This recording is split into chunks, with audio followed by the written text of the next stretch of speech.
If people make games want to position themselves as video game journalists, then they need to be held accountable to the standards and ethics of professional journalism.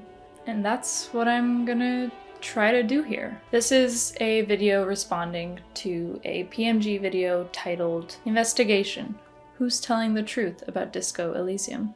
In order to keep this video as short and concise as possible, I'm not going to be doing a full summary of that video. You'll just have to watch it.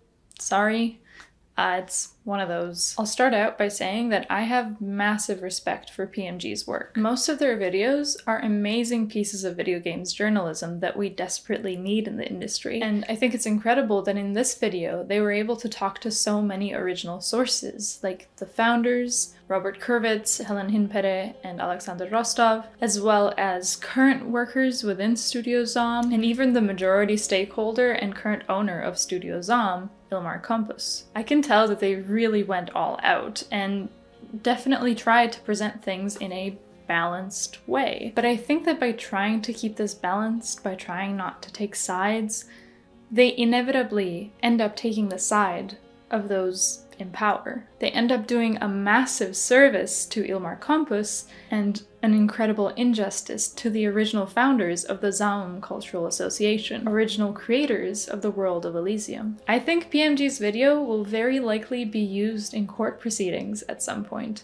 which is why I find it incredibly irresponsible that they put it out the way that it is. So I'm just gonna lay this out at the start. If PMG wants to continue to uphold values of journalistic integrity in their work, they need to take the criticism they've been getting about this video seriously. I hope that they are able to provide a better, more comprehensive take on the events that happened later on, but that's only going to happen if they are able to make their biases transparent and not hide under some guise of neutrality. I will say that I wish they had waited until at least some of the legal proceedings had ended so that they don't just add to the poisoning of the well that clearly benefits those with power in this story. A story which capitalism would love if we saw as a struggle between the victimized workers and the creative elite asshole, as opposed to one where capital created most of these issues in the first place and could still be used to solve most of them if it wanted to today. Okay, 2 disclaimers before I get into my specific issues with this video. 1,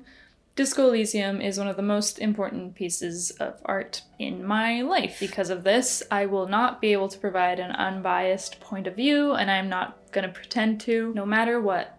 I am always going to be firmly on the side of creators, of workers, of those who have everything to lose if they lose the world of Disco Elysium. Number 2, almost nothing I say here will be original. I owe a lot to people who have already taken the time to write down incredible analyses on Twitter, in the Disco Elysium subreddit, on Discord, so this is more of just a conglomeration of all those thoughts into one centralized place. Okay, let's start with the main issue I have with this video, which is the conflation of 2 massive boulder-like topics into one. On one hand, you have the currently ongoing legal battle for the allegedly unlawful purchase of Studio Elysium IP by Ilmar Kompus, wherein he became a major shareholder of the company through a financial mechanism in which he bought a piece of IP from the studio for $1 and then sold it back to the studio for millions, which enabled him to then buy more than 50% of the shares in the company. Kurvitz and Rostov alleged that despite them being co-shareholders of the company, they were not made aware of any of the process that led to this buyout, whereas Kompus alleges that there were conversations happening despite having no paper trail to prove this. So that's one topic. The second major boulder is the workplace harassment and sexism that Kompus alleges is the reason for firing Robert Kurvitz, Helen Hinpere, and Alexander Rostov from their role in the company. The PMG video dedicates a significant portion of time to interviewing current Studio Zom employees who detail the distress that they faced when working with Robert, as well as the lack of communication and responsibilities that were shafted onto them by Helen and Rostov. And being honest here, I believe everything that these employees are saying, and I don't want to downplay that at all, but what I and many others are asking is, what does this have to do with the legal battle? Well, very little to nothing, really. Robert and Rostov alleged that the real reason they were fired is because they started looking into the finances after they found out that Compass had become a majority shareholder. They had been sending email after email asking to see contracts, financial information, stuff that you'd assume shareholders of a company would all have access to. They say that the only response they really got back was being forcibly removed from the company. PMG seems to muddle this a bit with the IP question. Nobody looks good here, that's for sure, but it is making a mistake to relate the topic of the firing of Robert, Helen, and Rostov to the legal questions surrounding Compass's takeover. If you have ownership in a company, getting fired doesn't affect your ownership. Robert and Rostov still have minority stakes and own a certain percentage of the IP, but because Compass was able to get majority stakes in the company, that enables him to single-handedly make any decision he wants, including firing whoever he wants. And that is what Robert and Rostov say is the real issue at hand. But despite dedicating the first 45 minutes of the video to the IP question, PMG doesn't seem to want to comment on the ethics of the whole situation. They do comment on the ethics of other things, such as the treatment of workers. That's who their main focus is on, of course, the people who make games. And as such, they are presenting both of these perspectives and saying, regardless of who's lying, the workers are the ones left suffering. Which, to be clear, they are right about. However, this shift to focusing on the workers is a shift on the question that they're trying to answer. They start out the video on the topic of the legal IP question, but they do not make it clear that halfway through the video they are shifting to a different, non-legal, ethical question, which is, if the allegations of workplace toxicity are true, should Robert and the rest be allowed to work on future Disco Elysium projects? I'm personally of the opinion that if you created something, nobody should be able to take that away from you, regardless of how much of an asshole you are. People are allowed to not want to work with you, of course, but they shouldn't be allowed to force you to leave your life's work behind. I think this is what PMG needed to reiterate. This is what they needed to make sure everyone watching their video understands, and they didn't. Because I'm not sure they understand this either. I think they care about workers' rights, they care about making sure those stories are told, but somehow, somewhere along the way, they forgot that Robert, Helen, and Rostov are workers too. Robert and Rostov are also minority stakeholders in the company, sure, but they did literally work on the game, unlike Compass. And Helen is just a worker. Okay, so that's my major issue with the video. Now I'm just gonna go through my other issues with the video that I believe should have gone through a stricter editorial process before putting out to the public. These may seem like nitpicks, but I think that they very clearly build towards a biased anti-Kurvitz bend to the whole video. Let's start with an obvious one. Where are the studio's own production managers in this video? Typically in a game studio, there is a production manager type role that handles all the timeline planning, makes sure deadlines are communicated properly and are realistic for the work being asked, makes sure that all levels of workers are being communicated with, and if the studio is small enough, then maybe they'll also handle like HR type complaints. Almost all the complaints against Robert, Rostov, and Helen are linked to their poor communication and planning skills. For example, workers complained that Helen didn't communicate deadlines properly. But according to Helen, it was actually Karl Kender who was responsible for this, and after giving her a deadline of 2 weeks to finish all the writing, Helen went and complained to Kaur, and he actually apologized to her for not doing his job properly. According to Helen, he then asked her what kind of deadlines she would want to work with instead, but then went behind her back and told another producer that she was lying because she's lazy and doesn't want to do work, and just a bunch of he said, she said going on here. At the end of the whole thing, Helen says that Dennis actually screamed at her for being a bad leader. What is that all about? Did any of those people ever get reported for creating a toxic work environment or for being misogynistic? I know Kender and Dennis didn't want to comment, but did PMG try following up with anyone else involved in the story and seeing if they can corroborate either side? Okay, and then going to these three and all the toxicity that they were creating in the workplace, did anyone talk to them about any of it?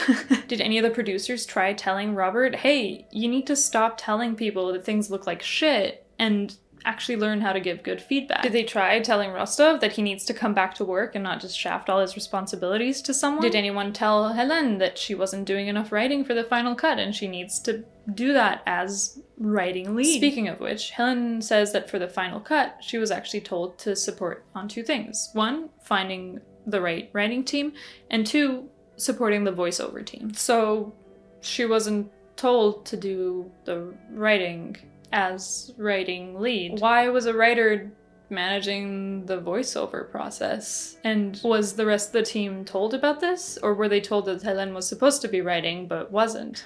Alright, and then what about the workers who complained that these 3 were taking too much time off? Did anyone confront them and say, hey, you guys really have to step it up here. People are working overtime because of you. You've taken too much time off. You gotta come back and do your job. Well, Robert says that he and Rostov were actually told the opposite, that they tried coming back to work, but were told repeatedly by Dennis and Kender that they should keep taking a break. Who are we supposed to believe here? I know those 2 didn't respond to requests for an interview, but did PMG try sending them an email to see if they would respond, or asking other workers in the company if they can confirm or deny that what Robert is saying is true? And even if he's lying, even if the 3 of them were taking a lot of time off that they shouldn't have, why are we talking about this? This whole narrative is one of the most infuriating pieces of the video for me. This may come as a shock to some, but people are allowed to take time off work. In fact, I think they're allowed to take as much time as they need and enjoy the success of this beautiful piece of art that they created, which is a lot of success. They should be able to rest for the rest of their lives if they can afford it. Everyone should. There's this very insidious narrative being created here that pits these 3 as some kind of elite group of artists who are the only ones given the privilege to take time off, when, as Robert states quite clearly, they took the legally allotted 2 months of time off that UK law gives them. Also, PMG doesn't bring any attention to this because it doesn't fit their narrative, I guess, but one of the disgruntled workers that we hear from, Argo, actually went on this 2-month trip with them. Which, good. He should be able to do that. Instead of continuously asking Robert and Rostov why they took so much time off and didn't they feel bad for taking so much time off and leaving everything for the other poor workers, why didn't they ask the other workers, hey, why didn't you guys take time off too? Did someone not let you take time off? Who was it that was making you work overtime to make up for these 3 that allegedly weren't around? PMG, I'm getting heated. PMG doesn't try to find answers to any of these questions and instead just follows the framing that these 3 did something wrong by taking time to rest after 5 years of incredibly grueling crunch. Something all workers should have been doing. I don't know, this kind of thing just reminds me of right to work shit, and I'm not about that. You know what I believe in? Right to rest.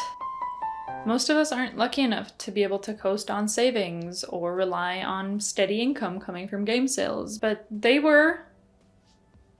That's fine. I also find it incredibly funny that PMG doesn't seem to question or find it suspicious that during a time where there is an ongoing legal battle happening, Compass seems more than happy to let current Studio Zom employees say whatever they want to a journalist, almost as though he is their boss. And so if they say anything that he does not like, consequences may happen. Changing the topic, something I haven't mentioned yet is that when Robert, Rostov, and Helen were fired, they actually weren't given any reason up front. The reason they were given sometime later was that it was because they were trying to steal company IP and sell it to other video game companies. In the video, there was no evidence given for this. In fact, the opposite was true, that one guy that Robert and Rostov were told they were trying to sell IP to actually came out publicly and said that that's not true. So I think we can safely say that unless something damning comes out in the future, we can probably just ignore that whole piece for now. I'll give PMG credit for not speculating too much on this and just saying, I don't know. But I will say, and this might just be me, it's kind of funny to frame an original creator trying to get access to source code of their own game as them trying to steal IP. But I guess that is the kind of language that if I was Compus, I would love if my workers and journalists used all the time. I really wish PMG would think critically about some of this, man. The other reason that they say Robert was fired was because of his workplace toxicity and sexism. And I really wish PMG did some digging on that sexism part. The only piece of evidence, the only thing we hear on that is this Slack message provided by Compus, of course, which was sent to Robert a couple months before he was laid off. The story is that Helen was in an online meeting with the senior creative team, and Robert, who wasn't invited, grabbed Helen's headset and just like took over the meeting entirely. That's pretty shitty. Yeah. Was it sexist of him to grab her headset that way? I don't know. I wasn't there. It could be. It could also not be, depending on context. Did anyone else think that was sexist? Like, is that it? He grabbed Helen's headset and that makes him a patriarch? I don't know. Maybe. But like, they couldn't find a single woman at the studio to talk about this? No woman who Robert was mean to? They couldn't find any women at the studio to talk to at all in general? I mean, I'm sure there must be so many women working at this video game studio, especially now that Robert the sexist is gone. They're all not sexist anymore, right? By the way, Helen was fired too, and nobody said that she was toxic or sexist.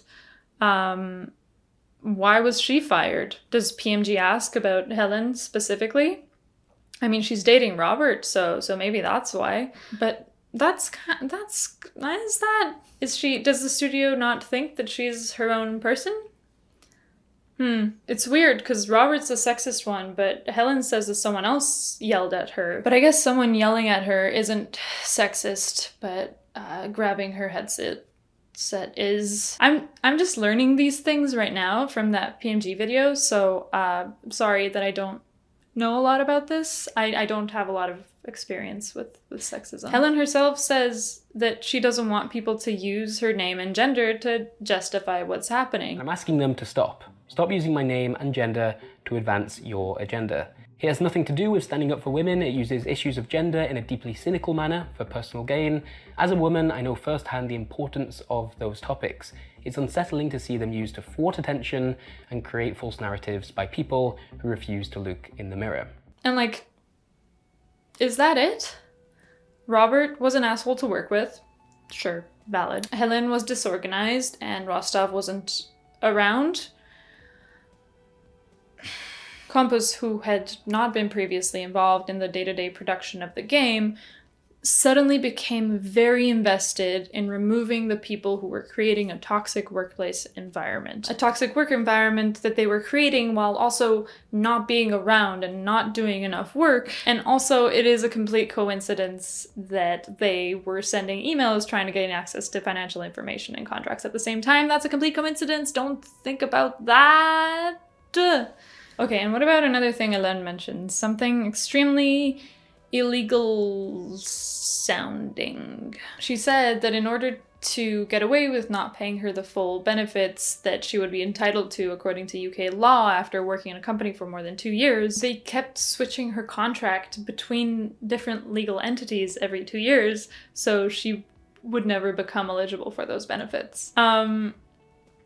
How the fuck does PMG not follow up on that, my dude? How is Helen wasn't working enough more important than someone at Studio Zom was illegally withholding benefits from workers? Allegedly. But okay, going back to Robert, Let's say that his behavior really was uncalled for and grounds for dismissal in any type of workplace. It sounds like what they were trying to do for a while was to keep him on, but really like downgrade him from any type of leadership position, going from creative director to just a writer. And to anyone who has a basic understanding of theory of mind, you will immediately know why that is a very, very, very bad idea. He was creative director in the previous game. Why would he let other people take that from him? This is a man with ego. Do you think just downgrading him and slapping the title of writer on him is gonna make that go away? But okay, since I'm so smart, how would I have dealt with Robert? Would I have just let him torment workers forever? No, obviously not. Something needed to be done there. I've got two options off the top of my head. Option 1, fire him. But he gets to take the IP of the game and whoever else wants to keep working on it with him. You never have to deal with him again, and I'm sure that a lot of people would choose to stay at Studio Zom and not follow him if he was such a nightmare to work with. And so, even though you can't make Disco Elysium 2, you can use all that other amazing talent you've gathered in that room to create something new. You can still market whatever new game you make as by the studio that made Disco Elysium. So you're gonna make so much money. Don't worry about it. Don't worry your silly little pretty face. Everybody's happy. Option number 2, you keep Robert in, but under very, very strict supervision. Not in the way they think they did it here, though. In a way where they very publicly downgraded him, in a way that would bruise anyone's ego. No, you keep him. You give him a very fancy title. Something like Senior Masterpiece Creation Lead Ruler of the Universe of Elysium! Or, if I'm not joking, then something like Senior Creative Associate. Something that doesn't really mean much, but that sounds important. Then, you either invest heavily into giving him training on how to give feedback, basic leadership courses, how to make friends and influence people, maybe not the latter, but the first part for sure, etc., until he becomes capable of playing nice with others. Or you decide to, not under any circumstance ever, allow him to directly supervise anyone or give any direct feedback. You will essentially have to have someone who is going to babysit him, who goes around and gathers information and brings that to Robert and then gets his feedback and relays it back to people, etc., etc. And you could still have Robert at the sort of like high-level senior creative team meetings where his input would make the most sense given that this is his world. This is obviously a lot of work to do to keep one person happy. But if you want that IP, if you want the magic that made the first game happen to somehow be preserved, if you want the audience to keep giving you those sweet, sweet dollar bills, you gotta keep the man around. For Helen and Rostov, it would be so much easier. Just get a production manager that actually does their job. But if you don't want to put all that effort in, you don't want to do all that work, then just let it go. Let it go, let them go, let the IP go. Keep the rest of the people that want to stay, start fresh. But no, they wanted to have all the cakes, and then nobody gets to eat them. So Robert and Rostov get downgraded very publicly. Helen is screamed at by people. So when they started asking questions about the finances, it just became too much to deal with. So they wanted to make them go away. They thought that they could buy them off and keep the IP. They offered Robert and Rostov millions for it, but obviously they weren't gonna just get paid off for the world that they created. It's their baby.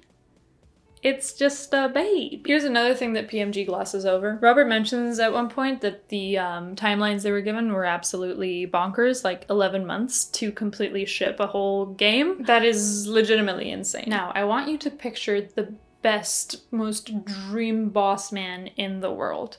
Someone who is always kind, always gives you the perfect feedback, always gives you enough time for deliverables, just the best man in the world. Now, picture that boss man of yours had a boss of his own, and that boss told him to tell you that you need to make a full game happen in 11 months. Do you think you would still think of him as the best boss man in the world? Can you imagine the best boss in the world still being the best boss in the world after having to put 16 hours of work in, barely getting through to 4 hours of sleep, and having to work weekends for 5 years? And again, I 100% believe the workers that say that Robert was horrible to work with.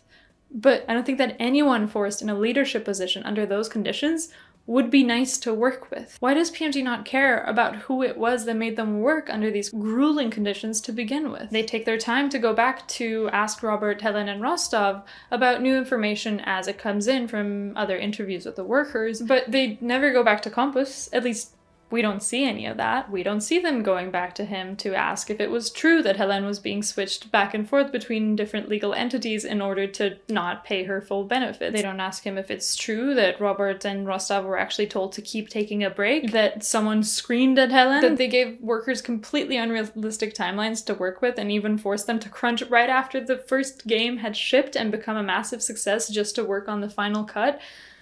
Why not? Why is PMG so uncomfortable with being openly critical of Compass, but they have no issue being all finger waggy at Robert for not answering an email the way they wanted him to? Oh yeah, that's the real nail in the coffin of this whole video. What makes it very clear to me that they had completely lost sight of being balanced towards Robert specifically. In the final section of the video, right before the conclusion, they react very poorly to Robert's evasive answer to their question about allegations of workplace toxicity. I understand that as a journalist, you would like the person that you asked a question to respond to that question. I understand that it must have been extremely frustrating for PMG to get the response that they did. But what I don't understand is why they decided to air out those frustrations publicly. I don't understand why at the very end of this video, they suddenly choose to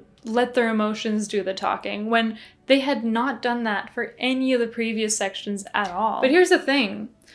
Robert and Rostov are battling for control over their IP in the courts of actual real-life law, not just Twitter. PMG must know that in an active legal case like this one, anything anyone says in an interview will be used against them, even if it has nothing to do with the IP battle itself. I'm not saying that Robert's response was good or that being a communist artist excuses you from being a terrible person to work with. I'm just saying that under those circumstances, even if you wanted to apologize, even if you wanted to admit to some kind of wrongdoing, it would be the dumbest thing in the world to do that. And I'm glad they were smart enough to know that. Does PMG really not understand that? I'm kind of baffled here. All right, to wrap this up, I'm just gonna say this. PMG is right that nobody should be sending threats or harassment to anyone involved. Not the workers, not the founders, not even Compass. So please do not take this as an opportunity to go around and do the same thing to PMG staff. Just be normal, please. I respect PMG a lot. I really like most of their videos. I think what they do is extremely important. So I'm mostly just really disappointed and shocked at how they handled this topic. They have to understand that there is no such thing as presenting a balanced take when one side has all the power, money, and influence, and the other side has expensive-looking lawyers. Come on. I believe that they are more than capable of doing this topic justice. I was so excited to watch this video, but as it stands, it does nothing but build up the case on the side of the capitalist non-worker against the people who make games. And lastly, everything about this situation makes me incredibly, incredibly sad. I know it's turned into a meme that Disco Elysium is going down because of capitalism when the game is all about how capitalism ruins everything good in the world, but it's just sad. I walk around town listening to the Disco Elysium soundtrack sometimes because it's so beautiful and it just makes me tear up.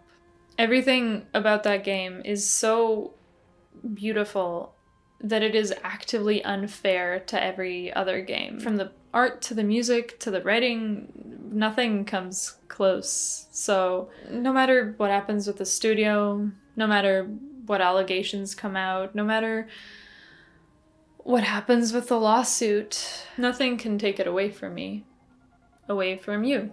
But what makes me incredibly sad is that it is being taken away from those who made it happen in the first place. From Robert, Helen, Rostov, Martin, from people who have left the studio by now, and the people who are still at the studio who have to keep trucking in the shadow of it all. I just hope they're okay. I hope they make it to the other side of this. I hope their lives are filled with love and joy, despite it all.